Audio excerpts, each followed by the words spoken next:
Why don't you just try to work as hard as you can at your damn job for like 6 weeks, right? All flat out. You know, if you work 10% longer hours, you make 40% more money. That's something worth thinking about. You know, you've got a job, maybe you show up 15 minutes early and you leave 15 minutes late. You know, and you actually work and your boss notices, because he would probably notice, and then maybe someone's going to get promoted and maybe it'll be you, because something's going to tilt the scales, and that little extra bit of work done without cynicism and resentment might be enough. Well, he said he started at 21 bucks an hour, and in 6 weeks he was making $37 an hour. And it's not a king's ransom, man, but it's a hell of a lot more than zero, and it's quite a lot more than 21. He said his life had turned around substantially because he learned if he put some damn effort into it. And I'm not trying to be Joe Optimist here. Like, I know that people hit runs of bad luck and that things can take you out of life, right? Unfortunate illnesses and betrayal, and like there's no shortage of randomness and horror that can wipe you out even if you're doing your best. But you don't have a better bloody plan than to do your best, and it tends to work a lot better than you think. And what's so interesting about the hierarchies that people set up is that that's how they're set up. They're not set up on power. They're set up on reciprocity and skill and trust. Not always. You know, and if you're in a job where you work hard and you're a good guy and you're doing your best and your boss is a bloody tyrant and you never get a break, it's like, okay, fine. You're in a Foucault world. Get the hell out of it.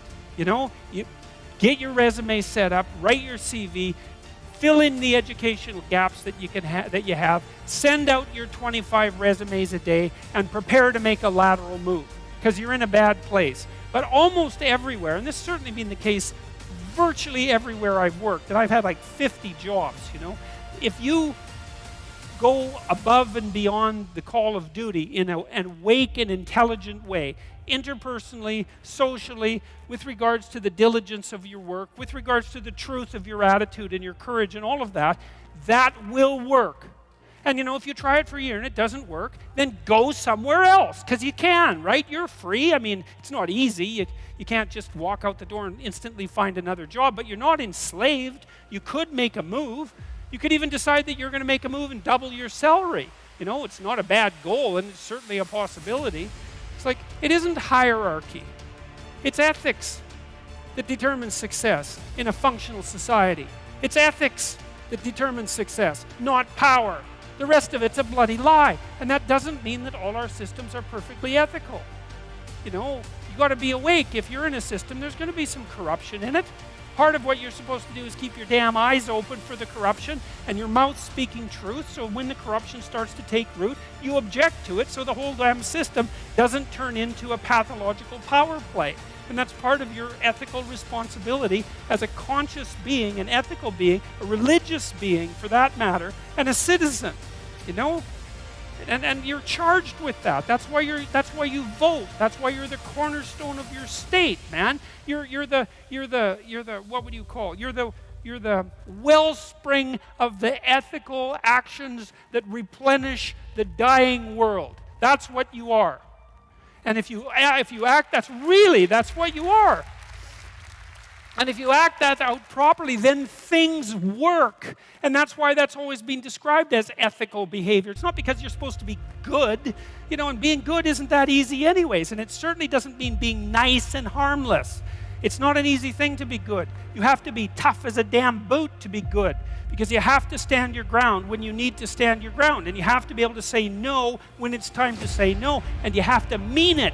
And so then you have to think and plan strategically so that when you're going to say no, you can mean it and it will stick. You know, and that takes a certain amount of integrated malevolence, I would say. And once it's integrated, it's not malevolence, it's strength. It's strength of character. It's the ability to stand your ground. And you have to cultivate that. And you cultivate that at least in part by telling the truth. And so you take your place in the world as a decent person and as a decent citizen, and you play the hierarchical game properly. And that is to stand up straight with your shoulders back. It's like the world's an onslaught. You've got the tyranny of culture to deal with. You've got the catastrophe of nature. You've got your own damn malevolence and ignorance, right? All coming at you, plus the incredible, complicated, indeterminate potential of the future. That's all coming at you, and it's all your responsibility, and you can cringe away from it and be afraid of it and be victimized by it and be bitter and cynical about it, and no wonder, because it can be painful. Or you can turn around and you can say, man, bring it on, because there's more to me than there is to the catastrophe. And this is what I discovered from looking at what I looked at. I looked at the darkest things I could look at. Look, really, for 30 years. I was really a lot of fun to be around, I can tell you. I looked at the darkest things that I could think of, right? Not only what happened in Auschwitz and what happened in the Gulag, but personal issues. You know, it's like I wasn't so much interested in the totalitarians as a group. I was interested in the people who undertook the terrible acts that the totalitarians required. You know, the people who, I was just rereading Ordinary Men, and it was a story about a police battalion in Poland that trained ordinary policemen to take naked pregnant women out into the fields and shoot them in the back of the head. It takes a lot of training, by the way, before you can bring yourself to do that. And you aren't the same person by the end of it. It's pretty goddamn horrific. You know, and I was trying to figure out, what would it be like to be that person? Because we are that person. And then what would it be like to not be that person, right? To refuse to do that, to not participate in that. You know, and what I discovered by making that totalitarian proclivity personal was that there's more to us than there is to the horror. As nature is bent on our destruction, bad as culture is, tyrannical and bloody back as far as you can look, as malevolent as you are in the darkest part of your heart, and that's plenty malevolent. The possibility that's within you that can well up, the courage and the truth and the ability and the skill and the willingness to set things right, if you are willing to set them right, is more powerful than all of that. And so it's so interesting. It was proof for me of an old saying I read from Carl Jung. It's an alchemical motif, in sterquilinis invenditur, which is what you most want to be found will be found where you least want to look, essentially. And it's so interesting because it means that if you're willing to turn around and to stand up, say, and stand up straight and face the darkness like fully, what you discover at the darkest heart is the brightest light.